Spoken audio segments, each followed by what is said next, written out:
Dumb and weird. podcast. Actually, it's funny you point that out because I was about to say that. Alanis Morissette. I'm gonna add what I was gonna say and what the demon was gonna say. Alanis Morissette sounded more like Belinda Carlisle from the '80s, and then she changed her sound to sound more edgy. You know. Makes sense. So her first album is very poppy. Like it's like, am I listening to a Belinda Carlisle album? Not even joking. Like Yeah. that was definitely her sound. And actually, it's funny because grunge kind of was like that too. So the first grunge band was a band called Mother Love Bone, and the lead singer sounded more like AC/DC than he Yeah. did grunge.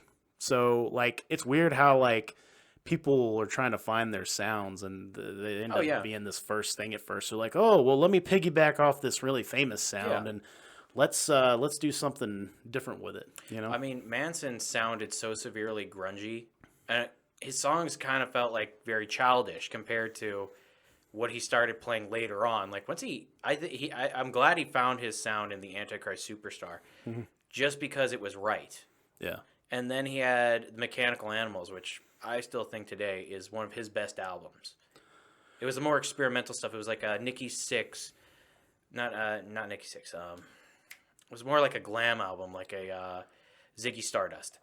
Well, you remember? So you remember the synth? David Bowie. So you remember synthwave music in the '80s? How popular it was? So that music actually came from the '70s, late '70s, because basically, like a lot of disco was using that synthwave or like synthesizers, and that's kind of where they got the sound from.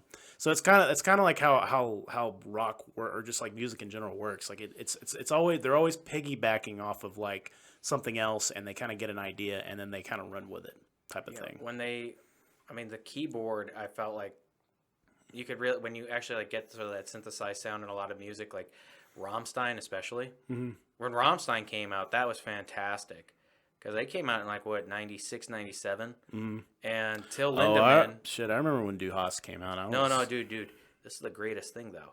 All the bands, like in the past, had to rely on really shitty gimmicks and stuff. Like when they first started, well, Rammstein's singer is actually was a pyrotechnician. Oh. So he was able to set up explosions and like all the effects, like really like sort of big theatrical effects that you get on big shows in a small venue back when they were doing it originally. So they've always had sort of a very big presence. Yeah.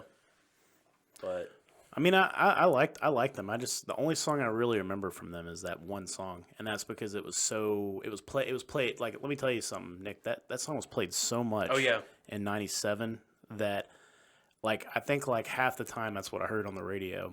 You know, I mean, most of the stuff I heard on the radio when I was a kid, when I was like 4 or 5, was mostly grunge music. Yeah. Like Alice in Chains, Stone Temple Pilots, a lot of.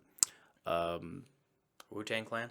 Well, yeah, I mean, there was Wu-Tang Clan. I mean, there's a lot of there's a lot of '90s like hip hop rap that was playing a lot, like West Coast stuff and a lot of the East Coast shit. And then Red Hot Chili Peppers was really popular. A lot of that '90s like indie rock. Like one of my favorite bands from that time period is Counting Crows. Love them. I used to listen to the shit out of them when I was a kid. I liked Blind Melon. Another one is the Spin Doctors, Blues Traveler. Those are all like really indie though, and a lot of those guys got their inspiration from REM because REM got started in '78, and they kind of give REM like the credit for starting the indie rock movement. Yeah. In the late '70s and early '80s, and it kind of gave its fortitude to what it became in the '90s because the '90s had a lot of indie rock. '90s had some bad bands, but then there was like the ones that got to stick around really influenced the music we have today. Yeah. I mean, I'm kind of glad we got to keep bands like Korn.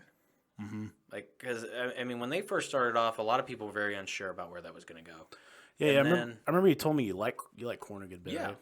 and I think that what I love about their music is it really got darker. But analyzing the characters in that band and how they were dealing with like addiction and like abuse earlier on in their life, which kind of translates into their music, made the music a lot deeper in a way that it didn't feel like it wasn't gimmicky.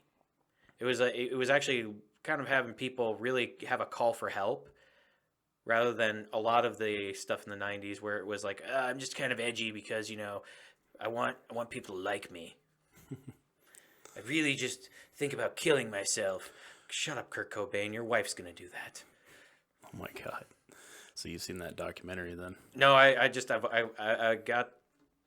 The reason I started like thinking about the Courtney Love killed Kurt Cobain was because one of the guys, there was a singer out in that area from a band called The Mentors, which was 3 guys wearing executioner hoods, and the drummer, who is also the vocalist, his name is El Duce. He used to play the drums with dildos as a gimmick. Wow. Yeah.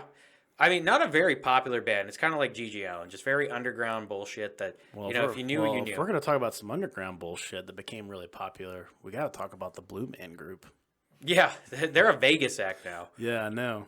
But yeah, anyways, he goes, apparently El Duce is like drunk talking to the police about like, oh yeah, I was hired to kill Kurt Cobain for $20,000. Wow. And it just kept going. And I mean, the facts about it is like when they found him like 3 weeks later with his head blown off, and they said he did it himself, and they were talking about the angles don't match up. He also had his shoes on. The rifle the shotgun was also too long. Everything that they had about the weapon and the angle in which he blew his own brains out apparently just didn't add up, and they're like, someone had to have killed this man. If you want to check out more of our stuff, go to www.dumbcoolweird.com. You'll find our Facebook, Twitter, YouTube, Instagram, and Patreon link if you want to support us. Also, be sure to check out our merch store. And if you're interested in being on our podcast, you can find a link on our website so you can reach out to us and tell us if you want to talk to us about something that's really weird, dumb, or cool. We'd be glad to hear from you. Hope you will stay tuned for the next weird ass episodes we got. Thank you.